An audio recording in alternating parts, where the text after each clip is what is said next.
California has now declared itself a sanctuary state for adults who want to sexually mutilate their children in the name of gender ideology. One father in Texas called Jeff Younger now fears that his ex-wife is taking advantage of this deranged law that we will all be ashamed of a generation from now. She's just moved to California with their 9-year-old son. She is convinced that the boy is actually a girl. You're a boy, right? No, I'm a girl. Who told you you were a girl? Mommy. When did she tell you you were a girl?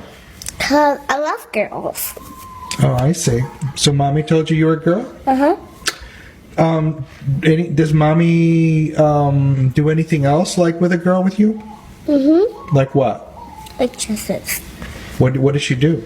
She do put them on me. She puts dresses on you? Oh, wow.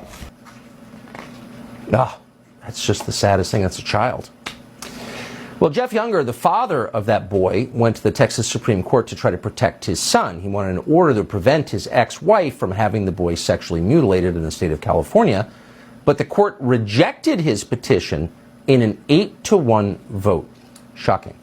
Jeff Younger joins us tonight. Mr. Younger, thank you very much for coming on. Boy, you watch that video and it just hurts.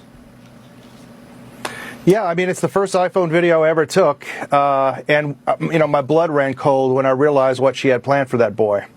And, you know, it escalated to eventually she registered him in school as a girl. I had to shut that down. So the Capel School District began to secretly transition my son. I'd bring my son to school in boys' clothes, and they'd give him a dress and make him use the girls' restroom. And it even escalated further where she began to present him to the world as a girl. I lived under temporary orders from a court where I wasn't even allowed to tell my son that he was a boy, where I had to present him to the world as a girl. And, you know, his twin brother got completely confused by all this. We wound up going to a 2019 trial where the courts gave me 50-50 custody and joint conservator rights to check her ability to transition my son. And the corrupt Democrat establishment in Dallas County transferred my case into the 301st District Court with Judge Mary Brown, and she never implemented the trial with a jury verdict, and as through temporary orders stripped me of all my parental rights and eventually allowed my ex to move to California right before, just a few days before the sanctuary law in California went into effect.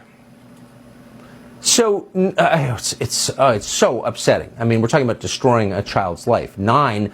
You know, even last year, people who were in favor, who believed that you could change sexes by active will, even they would concede 9 was too young. Now we're just completely off the rails. Yes. Did any adult in authority step up to help you and protect this 9-year-old boy? No. She started transitioning when he was 2. She tried to enroll him in a gender clinic when he was 5, the Genesis Clinic in Dallas, Texas. The pediatrician's records show that she intended to chemically castrate him at age 8 or 9, his current age. And then he magically moves to California. You know, I don't think this is an accident. Absolutely no one in the state of Texas has stood up for me except for Ken Paxton, the Texas Attorney General. I went to the legislature on 2 sessions, and by some quantitative measures, I generated more political power for a bill against transgender child abuse than for any bill in Texas history. Some offices were recording 300 lobbyists a day on my bills. We could not get that bill passed because the Speaker of the House, Dade Phelan, blocked those bills from passage. So the legislature did nothing. The governor did not mobilize the agencies to protect Texas children from these abusive procedures, sterilization and chemical castration. Did nothing. I could not get the executive branch to move. I thought I would get relief in the appellate courts, in the judicial branch, and I go up to the Texas Supreme Court, and they determine absurdly that my wife is no more likely to transition my son in California under the sanctuary laws than she would in Texas.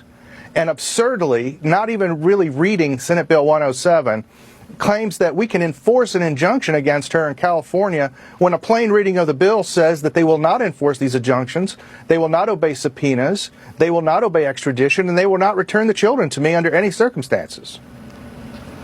At some point, all of these children will be adults, and they're going to look at us, the adults who should have been protecting them. They will. With rage, yeah, but not you. You've done your best, and our heart goes out to you, for real, and your boy. Jeff Younger, thank you. Thank you, Tucker.